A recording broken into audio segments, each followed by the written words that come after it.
Bonjour à tous et bienvenue à ce webinaire du Tour de la biométhanisation 2021 pour la deuxième visite qui va vous montrer la micro-unité de biométhanisation de la ferme de la distillerie à Momigny. Et donc ce webinaire, cette visite virtuelle vous est proposée par Valbiome. Donc en attendant que tous les inscrits nous rejoignent petit à petit, je vais vous faire donc une brève présentation, un petit accueil de ce qui vous attend aujourd'hui. Donc, je vois que nous sommes déjà 49 connectés. Donc, merci à tous pour votre intérêt et bienvenue. Donc, pour ceux qui n'étaient pas présents à la première visite ou pour ceux qui ne connaissent pas encore Valbiome, un bref descriptif de notre ASBL.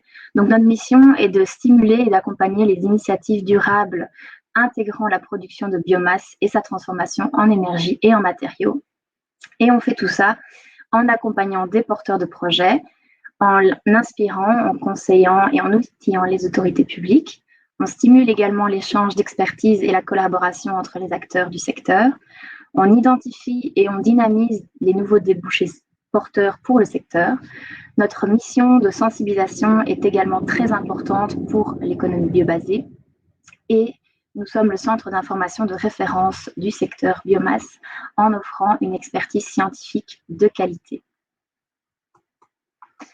Valbiome, c'est aussi un réseau de 193 membres qui rassemble des fédérations, des coopératives, des entreprises, des universités et bien d'autres. Et être membre de Valbiome, c'est intégrer un réseau spécialisé où vous pouvez donc bénéficier d'un relais de vos réalités et de vos préoccupations de terrain envers les autorités. Vous recevez des informations en primeur des tendances et nouveautés réglementaires au niveau régional, national et européen. Vous pouvez participer à nos groupes de travail thématiques et à nos formations. C'est aussi l'occasion d'augmenter votre visibilité en bénéficiant d'un relais de vos activités sur nos réseaux Valbiome. Vous avez également des tarifs préférentiels avec des réductions ou un accès gratuit aux événements Valbiome. Vous avez également des tarifs spéciaux pour les services de consultance de l'ASBL pour votre projet ou votre entreprise. Et enfin, vous pouvez participer à la vie de notre ASBL avec notamment le droit de vote à l'Assemblée générale et élaborer un plan d'action pour Valbiome si vous faites partie du conseil d'administration. Si vous êtes intéressé, si vous êtes convaincu, n'hésitez pas à nous rejoindre avec le lien qui s'affiche ci-dessous sur notre site internet valbiome.be. Voilà, donc revenons autour de la biométhanisation. Donc, nous vous proposons pour cette édition 2021 3 visites. Donc, la première a eu lieu fin mars sur le site d'injection de biométhane de Synergie. Aujourd'hui, la visite qui nous intéresse, c'est la micro-unité de Momigny, avec pour thématique les micro-unités de biométhanisation, quelles évolutions pour les derniers modèles. Et nous vous proposerons fin juin la dernière visite de ce cycle 2021, la ferme de la Roche-Madou, avec en thématique le bio-CNG et le séchage du bois grâce à la cogénération.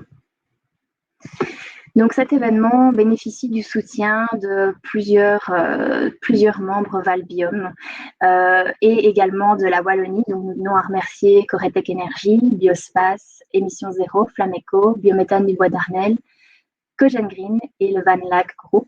Et on tient aussi à remercier les porteurs de projets sans qui les visites ne seraient pas possibles. Donc, nous avions M. Ludovic Pierrard et M. François Corbiot pour Synergie, M. Benoît Archambault pour la ferme de la distillerie et M. Morgan Thomas qui a participé à l'élaboration de la vidéo qui est présent aujourd'hui comme orateur et M. Daniel Coulonval pour la ferme de la Roche-Madou. Voilà donc le programme pour aujourd'hui. C'est donc l'accueil qui est en ce moment même réalisé par moi, Aurore, chez Valbiome. Puis Mathieu, mon collègue, vous présentera donc la microbiométhanisation à la ferme, un concept aux multiples enjeux. Ensuite, M. Morgan Thomas de Cogéo présentera la conception et l'intégration de micro-unités de biométhanisation. Et enfin, nous vous ferons visiter virtuellement l'unité. À la fin de ces présentations, nous vous proposons une séance de questions-réponses et nous clôturerons l'événement vers 11h15. Donc, pour les interactions pendant l'événement, si ce n'est pas la première visite que vous faites avec Valbiome, vous commencez à avoir l'habitude, je vous invite à utiliser le chat, donc Livestorm, pour discuter avec les autres participants. Donc, dans la partie droite de votre écran, il y a un onglet blanc avec plusieurs onglets, dont l'onglet chat. Il y a également l'onglet sondage pour répondre aux petits sondages qu'on vous proposera à la fin de l'événement. Et enfin, pour poser vos questions, n'hésitez pas à utiliser l'onglet questions et de préciser à qui elles s'adressent avec le arrobase, par exemple, arrobase Mathieu Schmitt. S'il y a trop de questions lors de ce webinaire et qu'on n'arrive pas à toutes les traiter, nous ne manquerons pas de revenir avec les réponses vers vous plus tard via un email. Voilà, je laisse tout de suite la parole à mon collègue Mathieu Schmitt.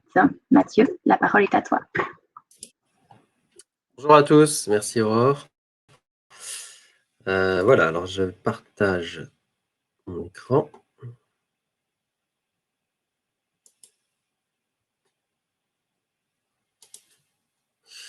Ça y est.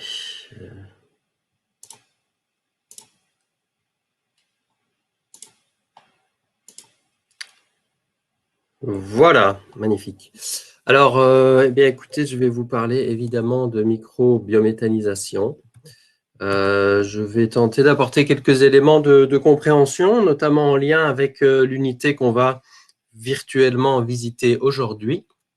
Et donc, ce sera en lien également avec la présentation de Morgan Thomas ensuite. Alors, on l'a intitulé Microbiométhanisation à la ferme, un concept aux multiples enjeux. Et je pense que vous allez bien comprendre ce titre au cours de la présentation.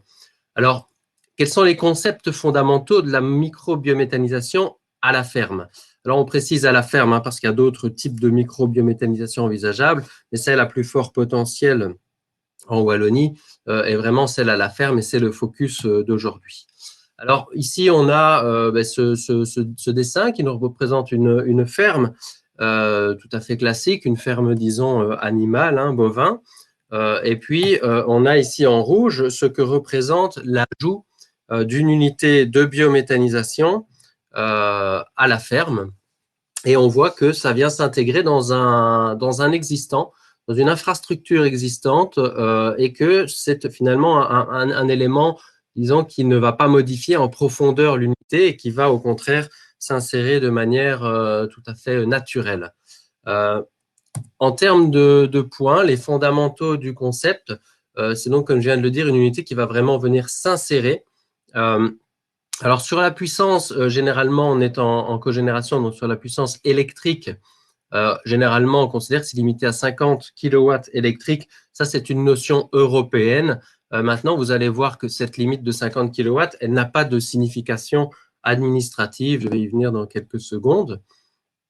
Alors, cette unité, elle est à minima, en général, dimensionnée pour subvenir aux besoins électriques de l'exploitation. Et donc, au minimum, elle permet d'effacer la facture électrique de l'exploitation agricole. Il est possible de compléter la ration par quelques produits solides éventuellement, donc quelques restes d'ensilage, disons, quelques cultures dérobées éventuellement. Bon, tout ça, c'est en concertation également avec le constructeur pour l'aspect plus technique de cette incorporation. Alors par contre, au niveau des produits extérieurs, là effectivement, il y a une limitation parce que l'intégration de produits étrangers à l'exploitation va entraîner un changement de catégorie administrative et donc ça va complexifier un peu les dossiers.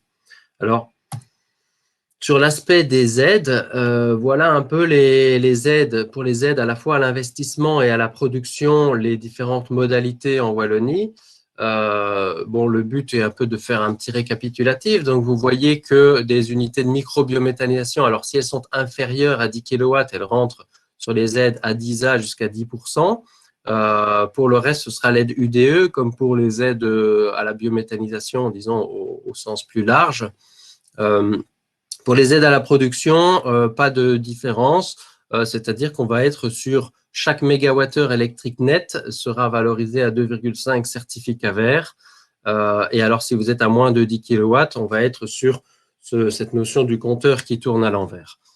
Et donc là, ce que vous pouvez remarquer aussi, c'est que les 50 kW, comme je le disais tout à l'heure, sont vraiment à titre informatif, mais n'ont pas d'impact administratif dans cette logique d'aide ici présentée.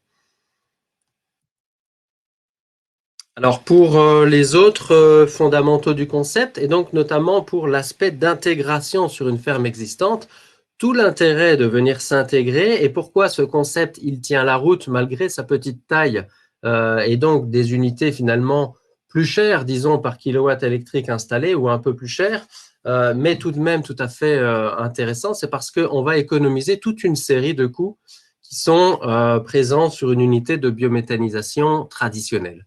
C'est-à-dire qu'il n'y aura pas de coût de transport supplémentaire puisque les matières sont déjà présentes sur la ferme.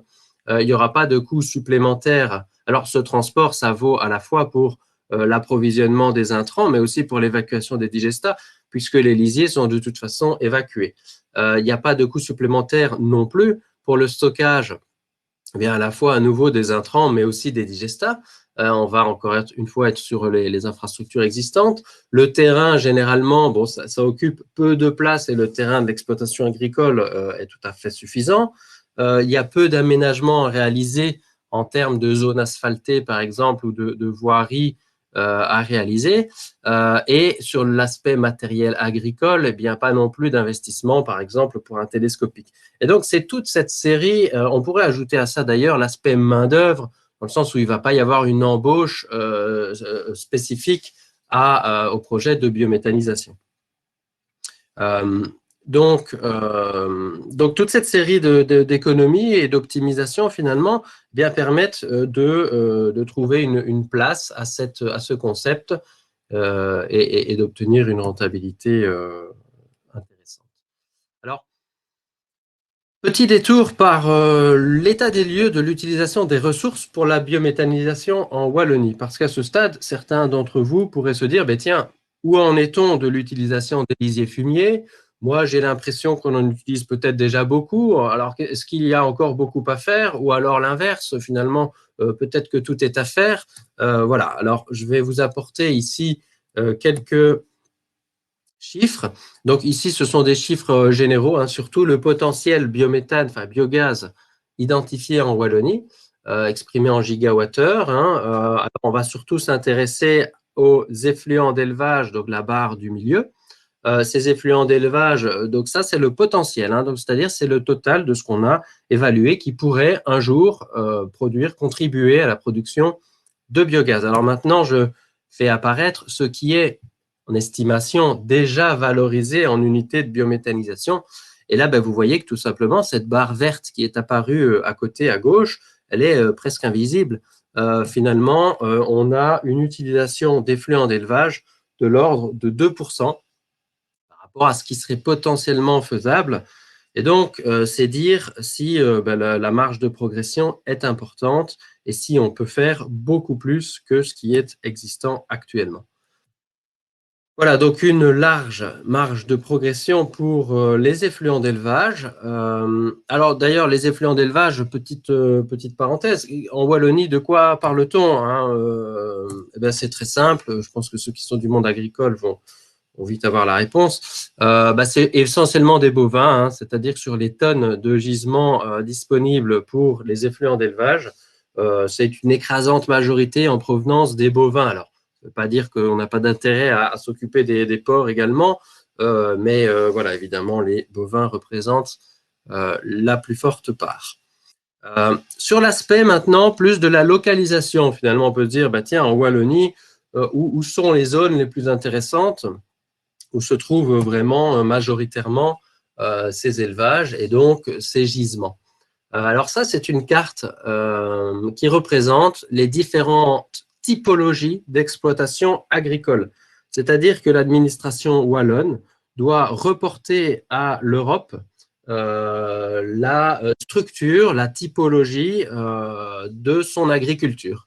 Et donc, vous avez, il y en a combien? Il y en a 8 environ, 8 catégories, 8 typologies d'exploitation agricole qui sont reprises, qui sont d'application pour la Wallonie, qui sont ici en légende à gauche en bas. Et donc, vous voyez bah, notamment alors, les codes bleu foncé et bleu ciel, qui sont les spécialisations en bovin lait et bovin allaitant ou laitier. Et donc, ça, c'est de manière évidente tout le sud du pays, ou disons tout l'axe, on va dire Liège et Chimay, on va même dire Momigny, puisque c'est là où on va vous emmener tout à l'heure. Et puis au nord, alors on pourrait se dire, bah, tiens, le nord, c'est plutôt de la grande culture, c'est l'ASB, oui. Sauf que finalement, si on y regarde de plus près, c'est essentiellement de l'orange et du rouge, et cet orange et du rouge, ce sont plus des types mixtes où il y a cohabitation de culture et de production bovine ou de polyélevage. Donc finalement, on voit que ces gisements sont relativement présents sur tout le territoire, même s'il y a des zones où il y a des concentrations plus importantes, mais il y a tout de même une place pour ce type de biométhanisation sur l'ensemble de la région.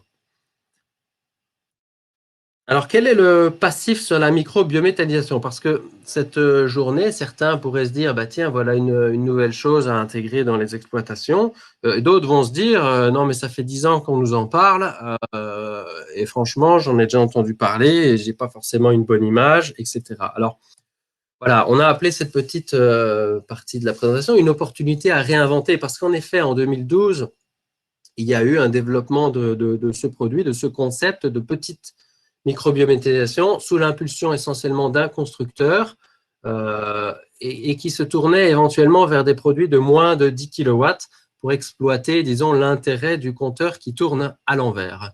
Il y a eu environ 14 unités de réalisées dans cette période 2012-2016, je pense, à peu près, ou 17. Malheureusement, ça a été une réussite plutôt relative, on va dire, avec des taux de fonctionnement de l'ordre, en moyenne, de l'ordre de 25%, donc très faible. Très faible. Alors, notre interprétation de ces soucis, c'est un concept qui était encore peu mature techniquement et qui malheureusement a porté un certain préjudice. On en a, je pense, parlé avec certains d'entre vous dans l'audience. Qui a porté préjudice à la réputation d'une filière qui pourtant a toute sa raison d'être au sein des agriculteurs qui évidemment échangent entre eux et heureusement, mais aussi au sein des administrations qui ont perdu une part de confiance dans ce concept qui semblait prometteur sur le papier. Alors on pense que c'est une opportunité à réinventer parce que la volonté de la Wallonie est très claire dans ses objectifs PWEC. Alors PWEC, c'est Plan Wallon Énergie-Climat. C'est-à-dire ce sont les engagements de la Wallonie vis-à-vis de l'Europe. Et donc, la Wallonie s'est fixé des objectifs biométhanisation et l'utilisation des effluents d'élevage va être incontournable pour atteindre ces objectifs. On y reviendra rapidement après. Aujourd'hui, il y a de nouvelles propositions techniques qui sont plus robustes, qui sont plus inspirées des grosses biométhanisations. Il y a peu de propositions de moins de 10 kilowatts. Pour le coup, ce concept semble difficile à développer parce qu'à 10 kilowatts, vous êtes obligé d'avoir vraiment un prix plancher pour avoir une rentabilité, mais ça suppose du coup des composants régulièrement de moindre qualité et avec du coup un retour qualitatif trop discutable. Et donc, il y a eu le marché aujourd'hui a évolué plutôt vers des unités à partir de 30 kilowatts et jusqu'à 50 pour avoir un minimum d'économie d'échelle qui permettent d'implanter des composants de qualité. C'est toujours un concept qui vise à l'autonomie sur ferme et également, du coup, avec un ajout éventuellement d'ensilage, voire l'étude pour intégrer dans l'unité les fumiers présents sur site. Alors, si ça va intéresser la Wallonie, c'est notamment sur l'aspect environnemental, dont vous savez qu'il y a des engagements très forts, notamment sur la partie gaz à effet de serre. Là, je vous propose une petite vision sur ce qu'on appelle les analyses de cycle de vie, c'est-à-dire des analyses qui ont pour but de quantifier les impacts environnementaux d'une unité. Alors nous, on va uniquement parler ici, parce qu'il y a beaucoup de paramètres différents, mais ce qui nous intéresse le plus, et les engagements wallons sont vis-à-vis des gaz à effet de serre, GES. Alors les hypothèses très vite, c'est que tout ce qui va être coproduit aux déchets, on considère que ça aura un impact nul pour la production, donc, puisque c'est le résidu d'un autre processus. On va considérer que les lisiers ou les fumiers qui seront utilisés, on va du coup éviter une émission de méthane, de biogaz, qui se produit de toute façon de manière spontanée. Et c'est là qu'il y a une économie importante. En deuxième point, on va du coup produire du biogaz qui va être capté et qui va se substituer à des énergies fossiles. Et donc, c'est là qu'on gagne doublement sur les effluents d'élevage. Enfin, ça c'est pour information, on a considéré dans cette analyse des émissions fugitives, donc des fuites, de 3,1% du biogaz produit. C'est un chiffre qui demanderait à être affiné. Aujourd'hui, c'est l'hypothèse européenne, hein. Il faut savoir que c'est le chiffre officiellement considéré dans les calculs. Néanmoins, eux ne demandent pas mieux que l'on puisse leur fournir des mesures de terrain qui proposent peut-être une révision à la baisse pour dire qu'il y a 1% et pas plus. Et cet effet des fuites a un impact très très fort sur les bilans environnementaux. Alors, nous avons réalisé des audits, l'analyse de 3 unités différentes, donc une 600 kW qui va fonctionner en bonne partie avec des effluents d'élevage, mais également avec des déchets coproduits et de l'ensilage de maïs. Une autre unité de 1500 kW électriques qui va fonctionner en grande majorité avec des déchets coproduits. Et enfin, une petite unité à la ferme de 30 kW qui fonctionnerait avec un 100% d'effluents d'élevage. Et la précision importante des effluents d'élevage d'une étable raclée, hein. C'est un point très important puisque vous imaginez bien que si c'est sur Caillebotis, ces lisiers vont séjourner un temps incompressible dans la fosse qui se trouve en dessous et pendant ce temps émettent du méthane, ce qui à la fois est mauvais pour l'environnement et à la fois diminue le potentiel de biogaz de ces effluents d'élevage et du coup serait moins intéressant pour produire du biogaz. Alors là, je vais vous présenter des chiffres. Alors ces chiffres, ce sont des kilos de CO2 par mégawattheure électrique net. Ça veut dire que l'unité subvient d'abord à ses besoins et utilise l'électricité dont elle a elle-même besoin pour les pompes, les agitateurs, etc. Et puis l'excédent, ce qui reste la production électrique nette, va pouvoir servir à d'autres usages, voire être exporté sur le réseau. Donc vous avez à gauche la première colonne, 270, c'est le mix belge, hein, c'est le mix moyen belge qui est composé de nucléaire, de centrales thermiques, turbines gaz-vapeur, etc. 270 kg de CO2 par mégawattheure d'électricité du réseau. Vous voyez que l'unité de 600 kW obtient déjà un score, entre guillemets, extrêmement bon, puisqu'on a déjà divisé par 5 les émissions de l'électricité traditionnelle. Donc, c'est déjà vraiment à saluer. L'unité suivante obtient même un résultat déjà négatif. Ça veut dire qu'on est à moins de zéro. Ça veut dire que produire de l'électricité de cette manière-là évite des émissions de gaz à effet de serre par ailleurs. Et la dernière, c'est l'unité de 30 kW à la ferme. Vous voyez qu'elle a un bilan environnemental qui est vraiment bluffant, puisqu'on arrive à moins 1,1 tonne de CO2 équivalent par mégawattheure produit. Ça veut dire que véritablement, on peut se dire, en faisant de l'électricité à la ferme sur des lisiers frais, on efface même pour chaque mégawattheure électrique net, on efface finalement l'équivalent de 2,5 mégawattheures électriques qui seraient produits à partir de gaz naturel, donc de turbines gaz-vapeur en Wallonie. Et donc là, le bilan, d'un point de vue environnemental, il est vraiment extrêmement bon. Et de manière générale, ils sont toutes bonnes, mais là, c'est vrai qu'on a un résultat qui est tout à fait spectaculaire. Alors, les points d'importance, je pense, donc on peut dire que la microbiométhanisation, c'est un bilan très bénéfique, notamment environnemental, hein. Les effluents d'élevage sont une grande source d'évitement de gaz à effet de serre et c'est là qu'il y a vraiment un intérêt pour la Wallonie, pour ces bilans de gaz à effet de serre, à les valoriser. Alors, j'insiste à nouveau sur l'importance des lisiers raclés versus non raclés. Je pense que tous les constructeurs vous le diront si vous étudiez un projet de biométhanisation avec eux. Voilà. Enfin, je conclurai en disant que on pense vraiment chez Valbium que c'est une opportunité à saisir pour les agriculteurs et pour la Wallonie. Alors évidemment, la Wallonie doit aussi mettre en place peut-être un soutien un peu spécialisé pour ce concept-là, qui soit vraiment dirigé par rapport aux enjeux de cette filière-là, qui se détache dans la pratique des autres unités de biométhanisation. C'est l'exemple même que l'économie et l'écologie ne font vraiment qu'un. Et donc, quand on évite les émissions naturelles de gaz à effet de serre de ces lisiers, eh bien, on obtient de l'autre côté une économie positive. Et donc, ce sera très certainement une filière à développer pour la Wallonie pour atteindre ses objectifs 2030, autant sur l'aspect des gaz à effet de serre que sur l'aspect de la production d'énergie renouvelable. Voilà, écoutez, je vais laisser la parole à à Morgan Thomas et on sera très heureux de répondre à vos questions par la suite.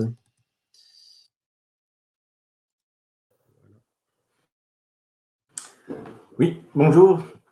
Donc moi, c'est Morgan Thomas. Je suis estampillé Cogeo, mais aussi Cogen Green. Je vais vous présenter donc la micro-biométhanisation. D'abord, un petit mot d'introduction. Pourquoi Cogeo et Cogen Green?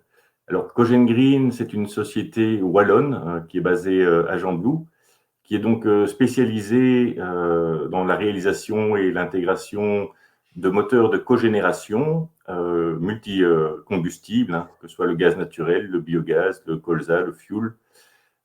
Ils ont un parc machine de plusieurs centaines de cogénérateurs installés principalement en Belgique et en France. Et depuis peu, Cogen Green a conclu un partenariat avec la société Cogeo, qui est donc ma société, créée il y a 5 ans et qui est spécialisée en conception et en suivi biologique d'unités de méthanisation. Et donc, suite à ce partenariat, nous avons pu réaliser notre première unité en Belgique de biométhanisation ou de micro-biométhanisation ici à Momigny. Il faut savoir que Cogeo a un partenariat similaire avec une autre société en France depuis plusieurs années où nous avons là déjà plusieurs références qui tournent entre 30 et 200 kilowatts et plusieurs, voire quelques dizaines de projets qui sont à différents stades d'évolution de démarches administratives. Alors la microméthanisation, qu'est-ce que c'est? Bon, je ne savais pas que Valbiome allait fixer la limite ou l'Europe à 80 kilowatts. Moi, j'ai mis de 20 à 80. Effectivement, la limite n'est pas très claire. Mais en résumé, pour moi, la microméthanisation, c'est la méthanisation à la ferme, qui traite les effluents, le lisier, le fumier de la ferme, qui peut traiter, on va dire, les cultures ou coproduits de la ferme qui pourraient être ajoutés. Le terme de la ferme a toute son importance. Comme le disait Mathieu, à partir du moment où tout vient de la ferme et tout retourne sur les parcelles de la ferme, on est d'un point de vue administratif dans un permis très simple, en rubrique 40, c'est une simple déclaration et il n'y a pas de traçabilité exigée. Donc, au niveau permis, c'est beaucoup plus simple, mais au niveau temps de travail administratif pour l'exploitant, c'est vraiment réduit au strict minimum. Maintenant, ce n'est pas parce que c'est petit que ça doit être bricolé. Et donc, pour que ça fonctionne bien, eh bien, ça doit être réalisé dans les règles de l'art, comme les grandes, aussi bien au niveau des techniques de réalisation pour le digesteur, pour le chauffage, l'agitation, le traitement du gaz, le cogénérateur et le système de supervision. C'est le seul moyen pour avoir une unité robuste qui sera fiable dans le temps. Elle doit être simple. Quand je veux dire simple, c'est, j'ai l'habitude de dire, moins il y a de pompes, moins il y a de vannes, moins il y a de panne. Et elle doit être intégrée à l'exploitation. Ce que je veux dire par là, c'est que les exploitants laitiers ou autres, les éleveurs en général, en fonction de la période de l'année, n'ont tout simplement pas le temps de rajouter, pas de temps supplémentaire à consacrer à une unité de microméthanisation. Donc, plus elle est simple, plus elle est intégrée, plus le temps de travail est réduit. Alors, je fais un petit focus sur le 20 kW, qui est la plus petite unité que Cogen Green propose actuellement. Celle de Momigny, que vous verrez par la suite, est une 30 kW. Mais comment choisir entre une 20 ou une 30, ou une 40 ou une 50? C'est tout simplement en fonction de la quantité d'intrants que l'on a disponible sur l'exploitation. Alors, c'est une unité qui est déjà rentable à partir d'un fonctionnement 6 000 heures par an, ce qui correspond plus ou moins à 70% du temps. Une année, c'est donc 8 760 heures.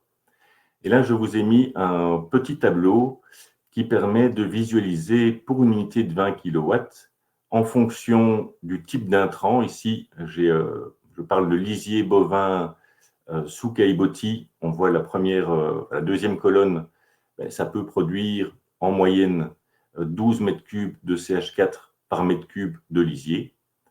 Du lisier bovin frais va en produire 16, et du lisier bovin frais plus 0,5 kg de paille, ce qui se fait très régulièrement quand on est en logette, de rajouter un petit peu de paille pour assécher et pour le confort des bêtes, bien, ça fait encore monter le pouvoir méthanogène pour passer de 16 à 20 mètres cubes de méthane par mètre cube. Alors, combien de mètres cubes de lisier dois-je introduire par jour pour tourner au minimum, donc 70% du temps, 6000 heures par an? En lisier bovin caillebotis, ça correspond à 10 mètres cubes. Au maximum, ce sera 14 si on tourne 100% du temps. En lisier bovin frais, évidemment, ce sera un peu moins, puisque le pouvoir méthanogène est un peu supérieur, donc on passe de 7,5 à 10. Et si on a un lisier bovin frais avec un peu de paille, ce sera entre 6 et 8,5. Si je ramène ça en nombre de vaches, il y a de nouveau un minimum et un maximum, et on voit, voilà, lisier bovin caillebotis, il faut au minimum 170 vaches laitières.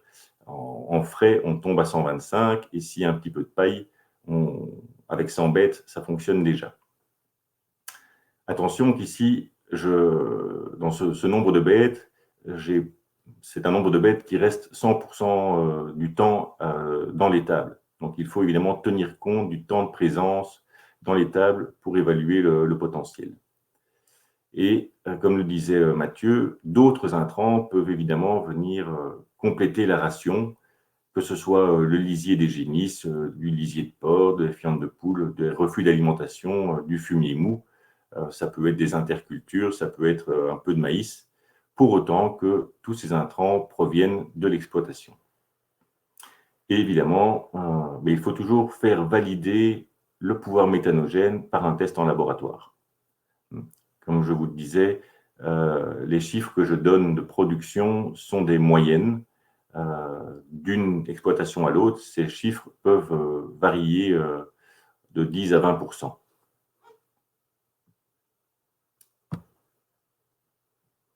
Alors, quel est le principe de la technologie? C'est ce qu'on appelle une cuve infiniment mélangée. Donc, toutes les matières sont introduites dans une cuve qui est chauffée, qui est agitée, et toutes les réactions de la méthanisation se passent simultanément dans cette cuve.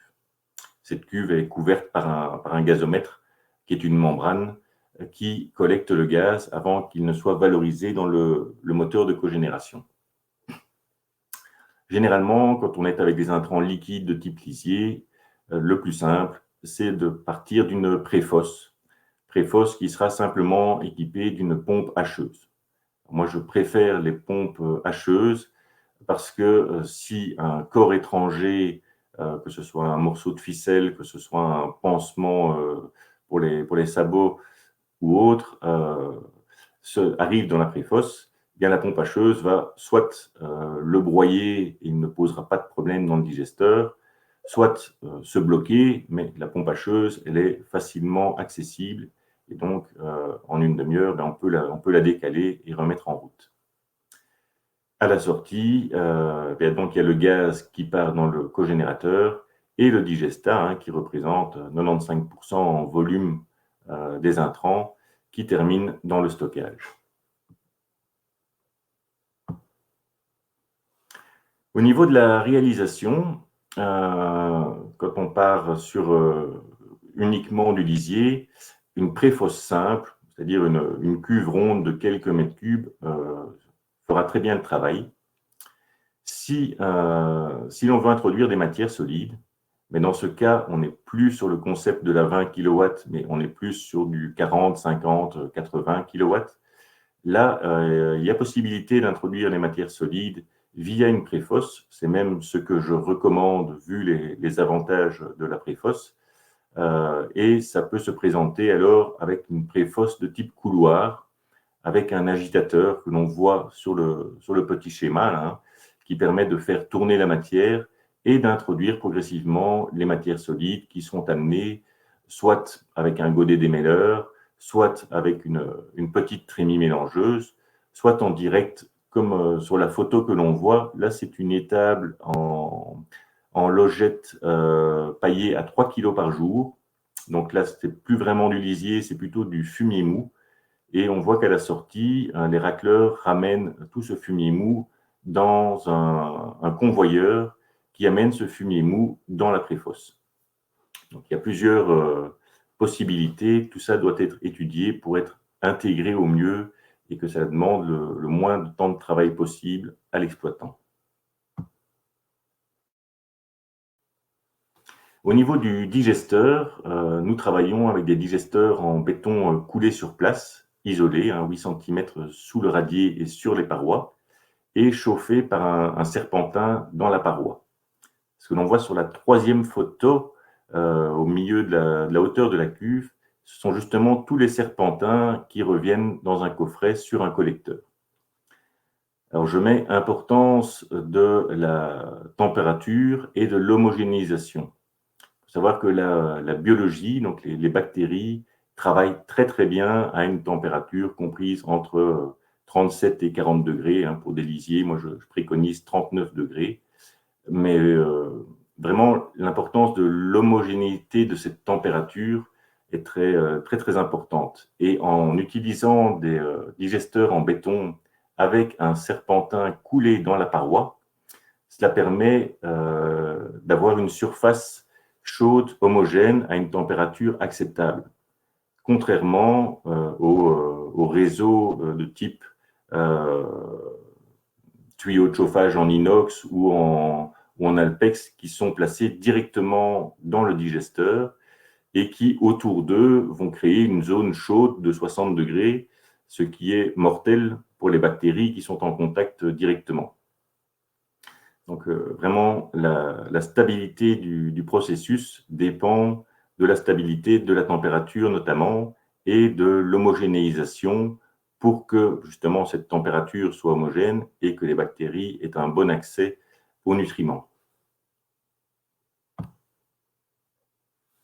Au niveau du moteur de cogénération, il faut évidemment prendre un moteur de qualité avec un bon rendement. Et le plus important, ça reste le service de maintenance. Donc, il faut un service de proximité. Le cogénérateur reste quand même l'élément le plus technique, le plus sensible de l'installation, donc avec le plus de risques de panne. Ça arrivera, ça c'est certain. Du moment qu'on a une équipe de techniciens proches prêts à intervenir, voilà, ce sera une panne de quelques heures et puis le moteur est reparti. Je note aussi l'importance du traitement du biogaz. Donc dans le biogaz, il y a du méthane qui est le gaz qui nous intéresse, il y a du CO2, mais il y a aussi de l'H2S. L'H2S, c'est un gaz très corrosif. Donc nous utilisons une désulfurisation biologique en injectant un petit peu d'air dans le ciel gazeux, ce qui permet de réduire le taux d'H2S. On met aussi un filtre à charbon qui va capter l'H2S qui n'aura pas été détruit par l'ajout d'air. Et pour terminer, on met juste avant le moteur un analyseur de gaz qui va analyser l'H2S. Voilà. S'il n'y a pas ce système, vous êtes sûr à moyen terme d'endommager fortement le moteur.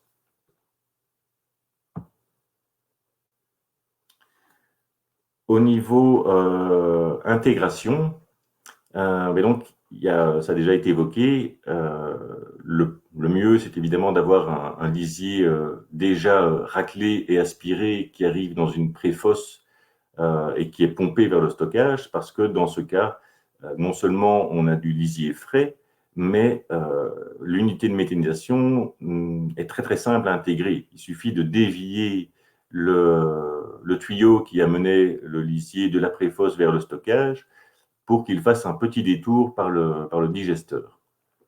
Donc pour moi, ça c'est le cas idéal. Maintenant, en Wallonie, en tous les cas, beaucoup travaillent encore avec des fosses caillebotis. Et dans ces cas-là, il y a trois possibilités.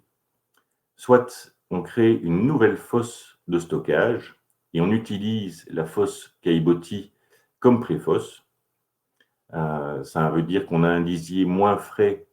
Par contre, on a la possibilité de lisser sur l'année le lisier, ce qui peut être intéressant quand on a des vaches qui sortent une partie du temps, une partie de l'année à l'extérieur.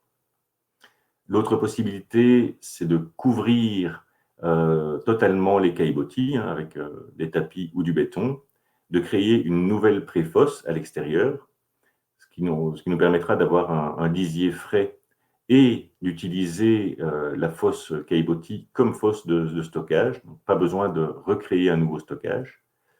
Ou encore, troisième possibilité, une couverture partielle des caillebotis, toujours avec des tapis ou du béton, une modification des couloirs de la fosse pour créer une préfosse dans la fosse caillebotis existante. Donc là, on a aussi du lisier frais et on peut aussi utiliser le restant de la fosse comme stockage. Donc, vous voyez qu'il y a plusieurs possibilités. Le tout doit être réfléchi pour avoir la meilleure solution pour votre exploitation. En conclusion, je dirais que la microméthanisation, aujourd'hui, elle est fiable. Comme le disait Mathieu, parce que maintenant, les techniques s'inspirent de ce qui se fait sur les plus grosses unités. Dans le cadre du plan énergie-climat, la Wallonie veut développer ce secteur. C'est donc un secteur porteur. Je veux dire que c'est le moment de franchir le pas. C'est une belle opportunité de devenir autonome en énergie. On sait que le coût de l'électricité ne va pas s'arrêter d'augmenter. Donc, devenir autonome aujourd'hui, c'est aussi être autonome demain. Et que la qualité agronomique du lisier sera nettement améliorée quand il aura été digéré. Donc là, c'est un élément dont on n'a pas beaucoup parlé dans cette présentation, mais qui est un réel plus pour l'exploitant. Et pour terminer, il faut avant tout bien réfléchir à l'intégration de l'unité au sein de l'exploitation. Voilà. Donc, Cogen Green, que je représente ici, réalise des études de préfaisabilité totalement gratuitement. N'hésitez donc pas à me contacter directement, soit par téléphone, soit par mail, et je me rendrai sur place pour réaliser une préétude donc gratuite qui vous permettra d'avoir une idée précise des kilowatts, de la puissance que vous pourriez installer et du coût que vous pourriez, du coût du projet et de sa rentabilité. Voilà, merci et bonne journée.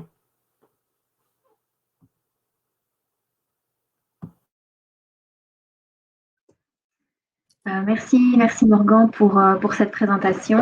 Merci à Mathieu également pour la première de cette visite. Et donc, nous allons vous proposer maintenant la visite virtuelle donc, de la micro-unité de biométhanisation de Momigny. Alors, les quelques premières secondes risquent d'être floues le temps que ça charge correctement. Mais donc, voilà, bon visionnage.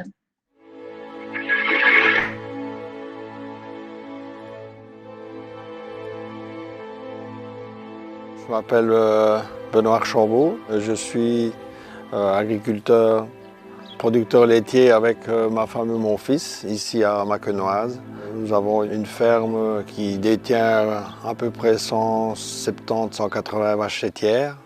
De ces effluents d'élevage, on voulait en faire quelque chose. C'est de là qu'est germée l'idée de produire notre énergie à base des effluents d'élevage, essentiellement du lisier de vache. Donc ce qu'on espérait, c'est une installation limitée au potentiel lisier de l'installation, de la ferme plutôt, mais qui soit malgré tout rentable.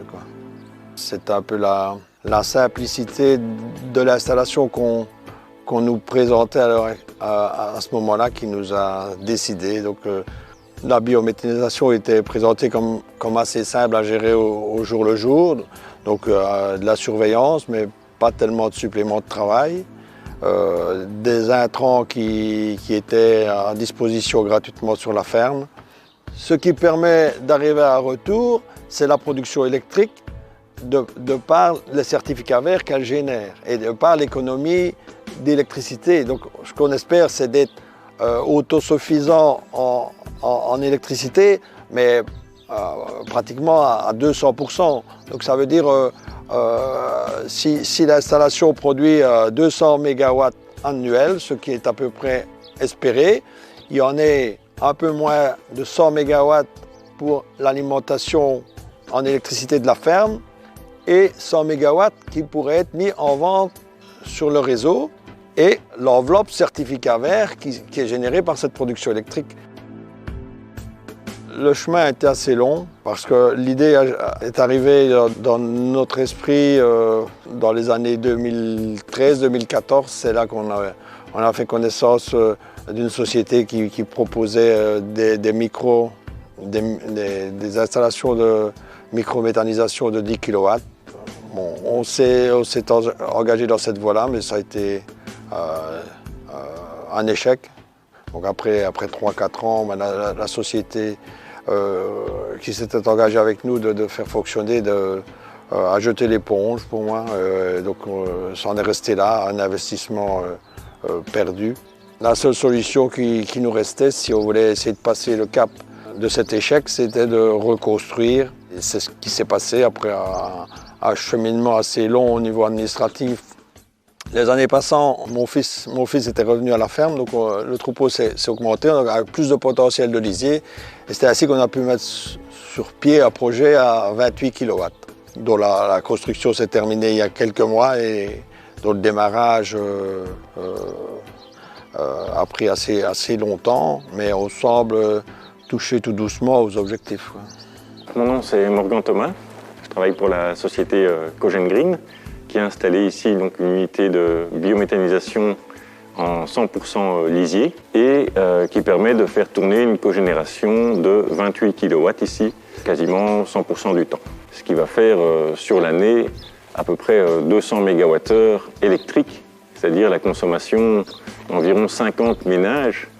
Donc vous avez vu le petit robot aspirateur qui collecte le lisier dans toutes les tables et vient en fait libérer ce qu'il a collecté, donc se déverser ici en dessous de mes pieds, où il y a une préfosse. Il y a une petite pompe qui était déjà présente, qui envoyait ce lisier dans le stockage. Et on a juste dévié le tuyau de cette pompe pour l'envoyer dans le digesteur.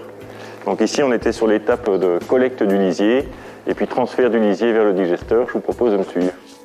Voilà, donc on a vu la collecte du lisier, et donc le lisier arrive maintenant dans le digesteur par le gros tuyau qu'on voit sortir de terre. Et donc là, c'est toutes les heures une petite quantité de lisier qui est envoyée dans le digesteur pour être digéré. Donc ici, il y a à peu près tous les jours 12 mètres cubes de lisier frais qui arrivent dans le digesteur, qui y reste à peu près 30 jours. C'est donc une cuve en béton avec un système de chauffage coulé dans les parois.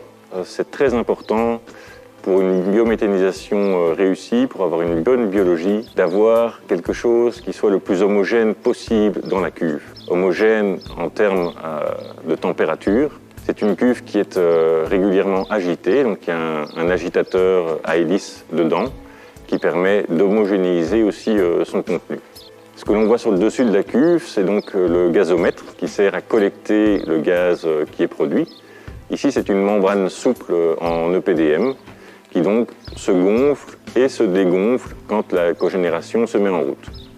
Et donc le gaz, après son petit passage sous terre pour se déshumidifier, ressort ici, où il passe dans la cuve qui est ici à ma droite, qui est un filtre à charbon actif.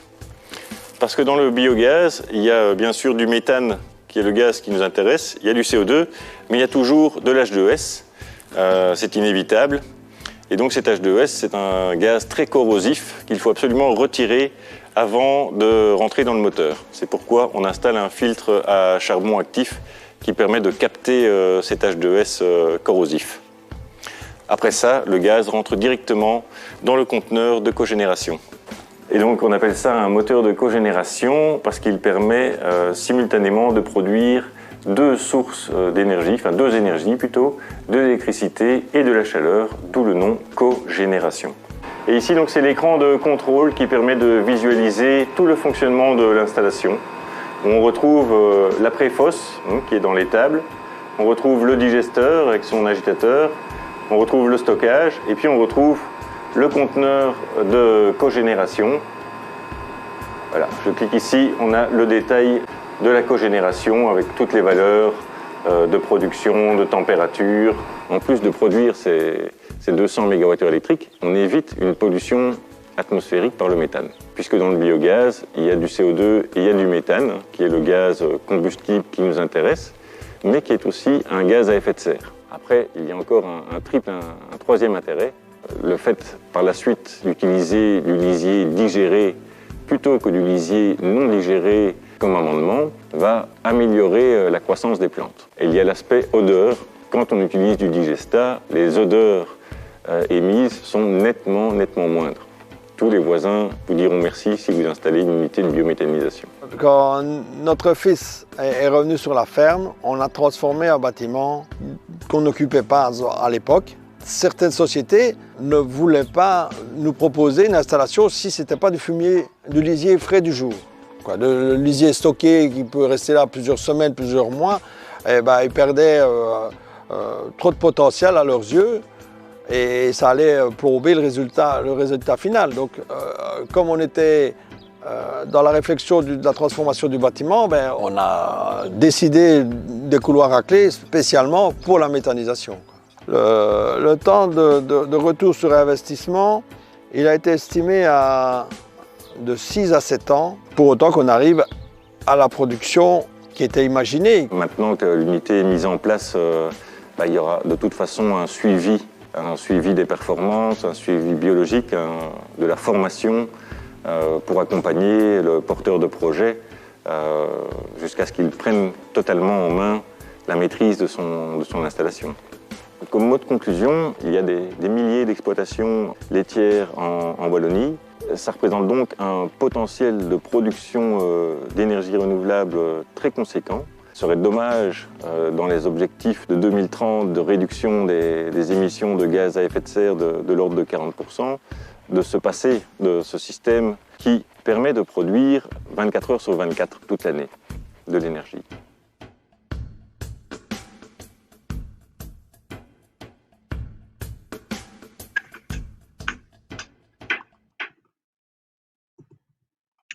Et voilà la fin de notre visite virtuelle de la micro-unité de biométhanisation à Momigny. J'espère qu'elle vous a plu, que ces images vous ont fait un peu voyager loin de votre écran. Donc nous allons passer à la séance de questions-réponses.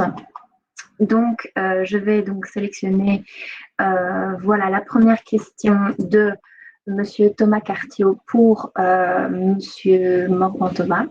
Donc bonjour, pourrions-nous disposer d'une gamme de prix d'investissement, par exemple en CAPEX de 20 à 80 kW? Voilà, Monsieur Thomas. Oui, alors je ne vais pas vous donner des prix comme ça, parce que les prix pour l'unité même, je veux dire le cœur, ça je peux vous les communiquer facilement.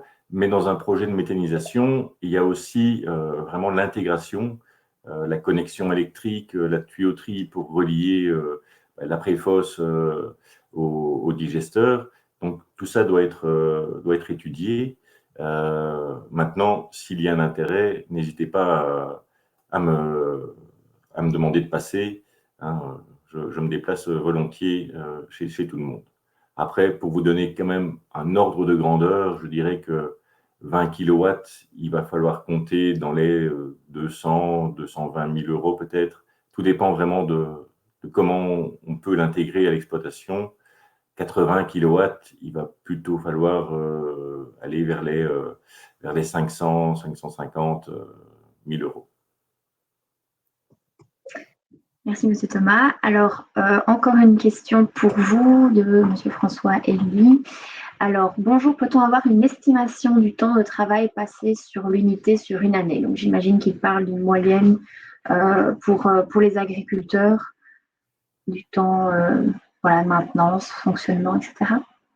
Alors là, je dirais qu'il y a deux cas de figure.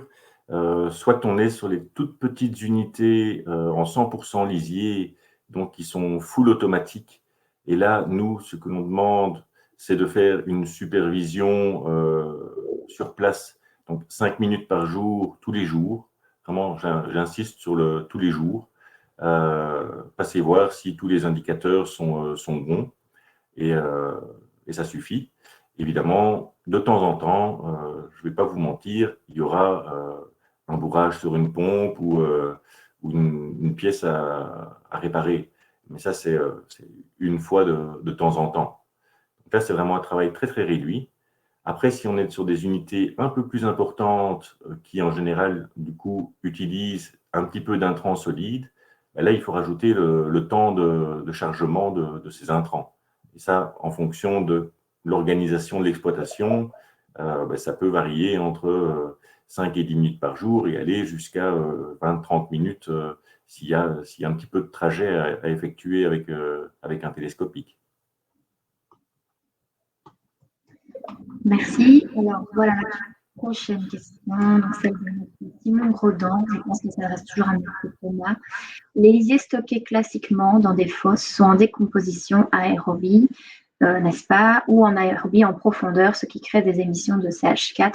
Si oui, combien de mètres cubes de CH4 sont alors produits par rapport aux 3% de fuite d'un digesteur? Est-ce qu'on est en dessous ou au-dessus? Voilà, plusieurs questions, donc je vous laisse le temps de bien la relire pour pouvoir y répondre. Et Mathieu, n'hésite pas, bien sûr, à commenter ou à compléter ce genre de questions. Alors, c'est effectivement très difficile de répondre avec précision parce que beaucoup de facteurs influencent le fait qu'on produise dans une fosse de stockage, dans une fosse caillebotis, et le principal étant la température. Donc, plus la température sera élevée, plus le dégagement de méthane sera important. Je pense qu'on Mathieu, tu peux me contredire, mais dire qu'il y a entre 10 et 20% de méthane qui est produit naturellement quand le lisier est stocké plusieurs mois, c'est tout à fait l'ordre de grandeur. Oui, ben je compléterai donc.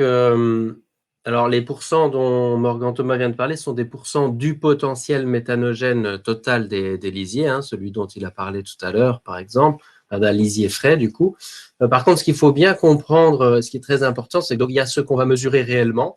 Et là, il y a une étude en Flandre qui s'est intéressée sur à ce sujet et qui je pense, arrive à des chiffres de l'ordre de 30% du potentiel total dégageable, hein, donc des 16 mètres cubes, par exemple, dont Morgan Thomas a parlé par mètre cube de lisier.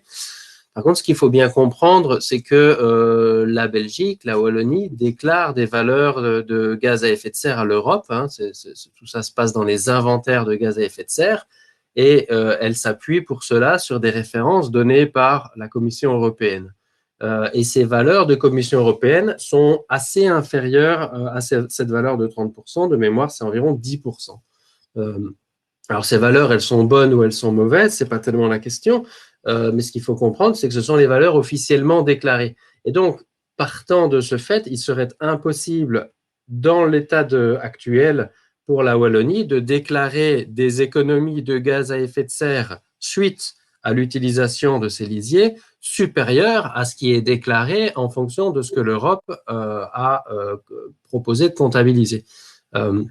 Donc voilà, sur l'aspect purement réglementaire, parce que c'est bien de développer des filières, mais il faut pouvoir faire valoir aux yeux de l'Europe, à qui on doit rendre des comptes, véritablement les avantages apportés par tout ça, eh bien ça demanderait aussi sans doute une révision de ces valeurs déclarées à l'Europe pour faire valoir vraiment l'intégralité des bénéfices. Merci. Il y avait une deuxième partie à la question, je pense. Oui, je vous laisse. Mais donc, par rapport aux 3%, oui, on est nettement meilleur avec biométhanisation que sans, hein, très nettement meilleur.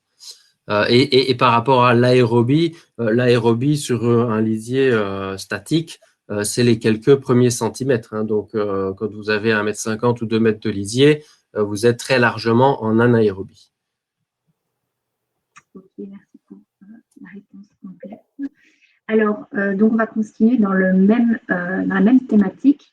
Donc, toujours M. Grodan qui pose la question de les digestats ont un avantage en termes de fixation de l'azote par les plantes, mais j'ai entendu que le digestat se faisait plus facilement lessiver et entrait plus vite dans le sol, ce qui augmenterait la pollution des nappes phréatiques.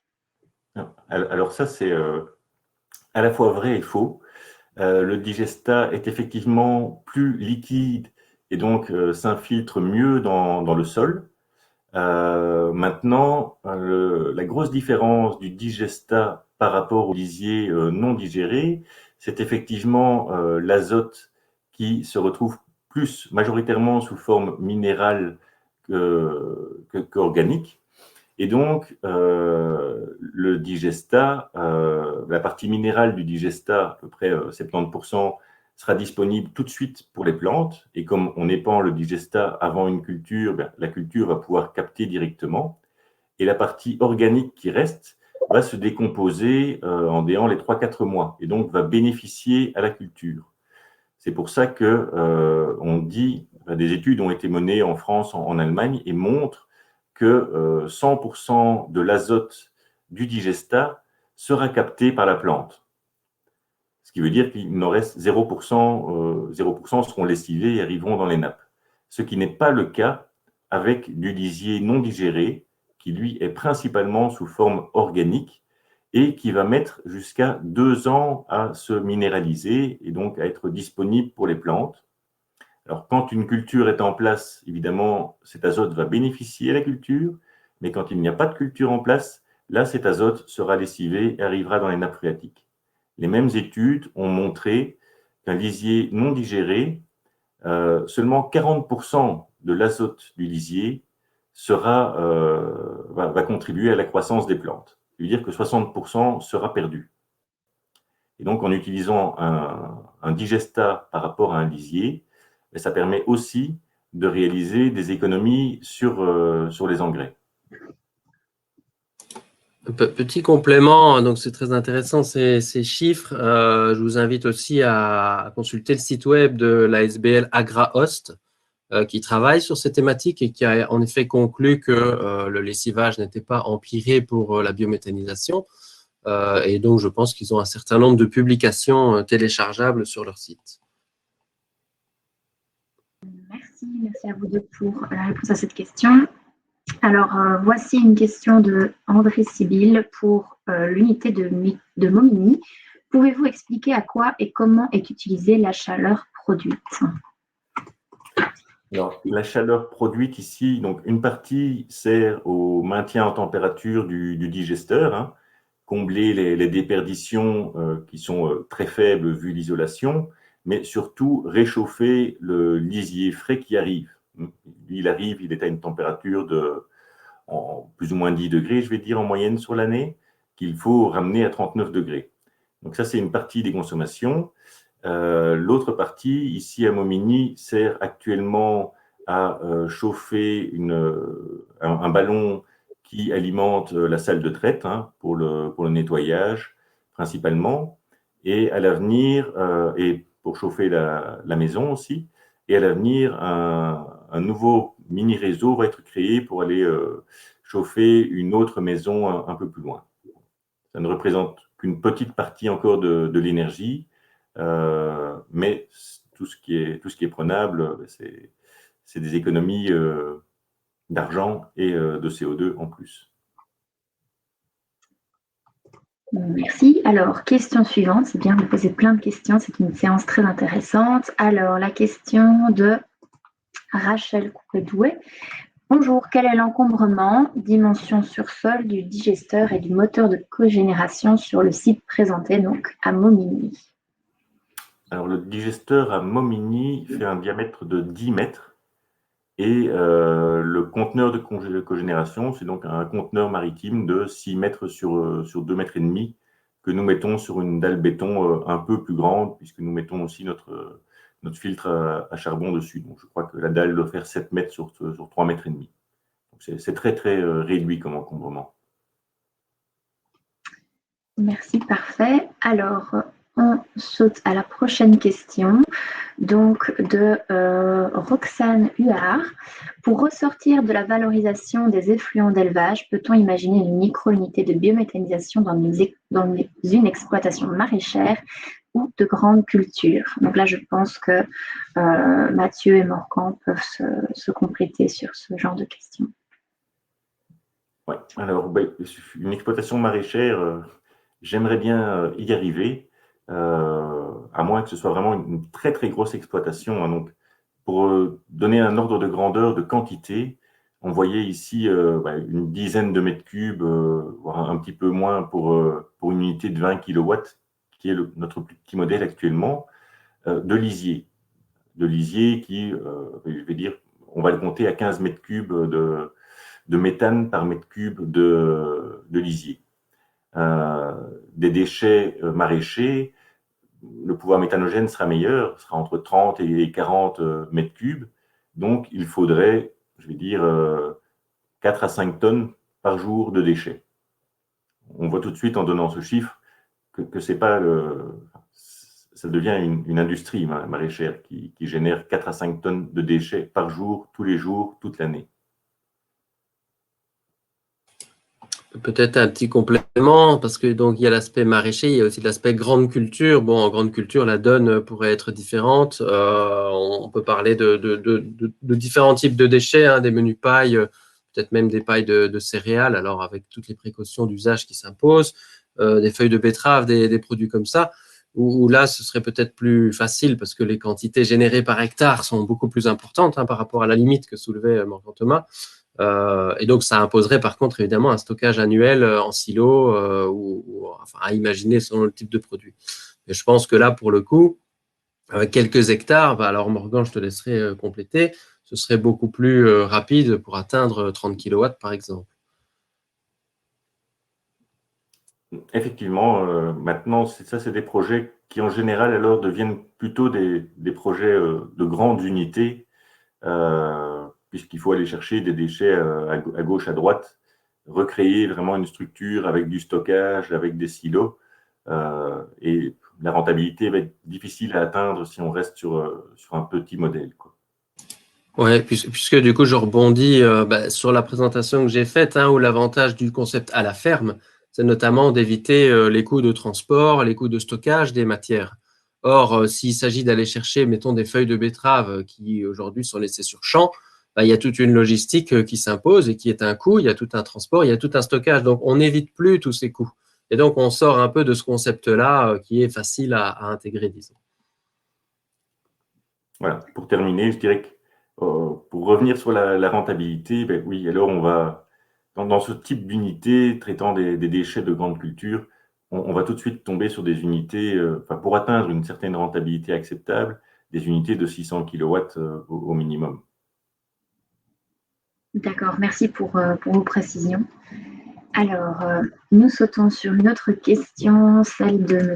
Thibault Willem, relative au permis d'urbanisme. Donc, dans le cadre d'un projet de microbiométhanisation en rubrique 40, est-ce qu'un permis d'urbanisme est nécessaire? Donc c'est un permis unique que l'on demande, mais dans la rubrique 40, en fait, c'est une simple déclaration. Et le permis d'urbanisme pour la cuve.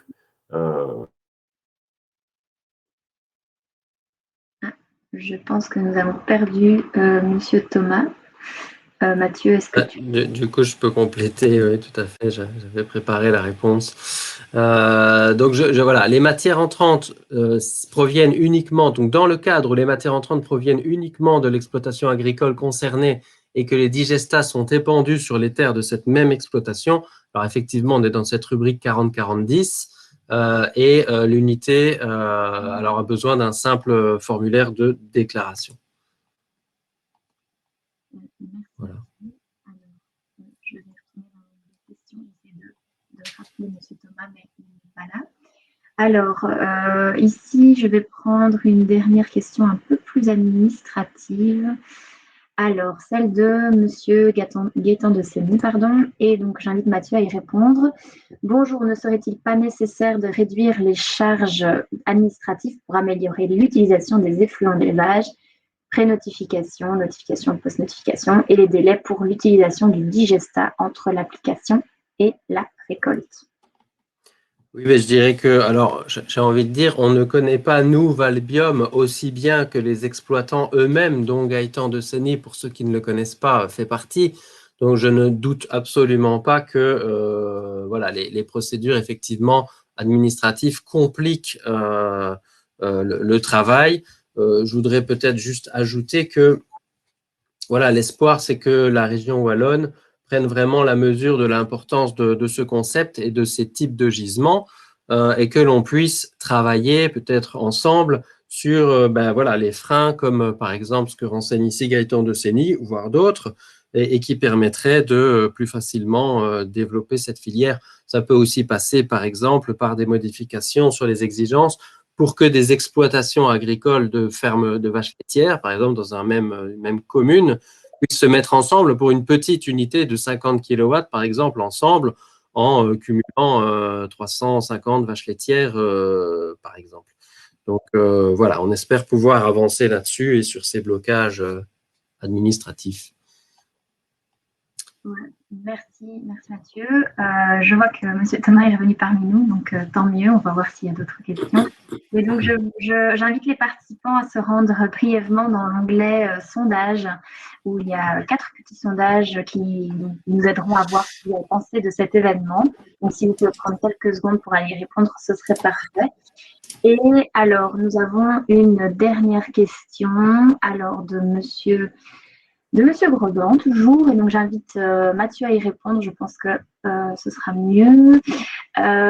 Question pour les plus grosses installations. Si on ajoute des intrants extérieurs dans le digesteur, dans quel rayon géographique en kilomètres doit-on rester si on veut réellement avoir un bilan négatif en gaz à effet de serre, vu le CO2 généré par le transport d'intrants? Avez-vous des études sur ce sujet? Oui, alors pour le coup, on a des études, on les fait nous-mêmes, donc on a des chiffres. Alors, je n'ai pas forcément la réponse à cette question très précise, d'autant que, comme toujours, le début de la question, de la réponse serait « ça dépend ». Et donc, voilà, alors si on veut rester négatif, donc encore une fois, je ne sais pas, mais ce que je peux vous certifier, c'est que c'est vrai qu'il y a, je pense quand même, une forme de croyance sur l'impact environnemental du transport. De manière générale, le transport, il faudra vraiment aller loin pour effacer les bénéfices gaz à effet de serre. Et donc, ça ne va pas du tout. Voilà. Quand on fait des bilans complets, le transport, c'est quelques pourcents du total des émissions de CO2, quelques pourcents par rapport à toute l'économie. Donc, c'est bien peu de choses. Ok, mais merci beaucoup Mathieu pour la réponse à cette dernière question de ce webinaire. Nous allons en effet le clôturer. Donc, je tenais à remercier tous les participants d'avoir fait cette visite virtuelle avec nous. Merci également à nos orateurs du jour, donc Monsieur Morgan Thomas de Cogeo et Monsieur Mathieu Schmitt de Valbium. Et si jamais vous avez des questions vraiment spécifiques sur la micro-unité de biométhanisation à Momigny, n'hésitez pas à contacter Valbium et nous vous donnerons alors les coordonnées du porteur de projet qui pourra répondre à vos questions. Voilà, je vous invite une dernière fois à vous rendre dans l'onglet sondage et à donner votre avis sur ce webinaire. Ça nous aidera vraiment pour les prochains organisés. Et donc, je vous souhaite une très bonne journée et à bientôt. Merci. Au revoir.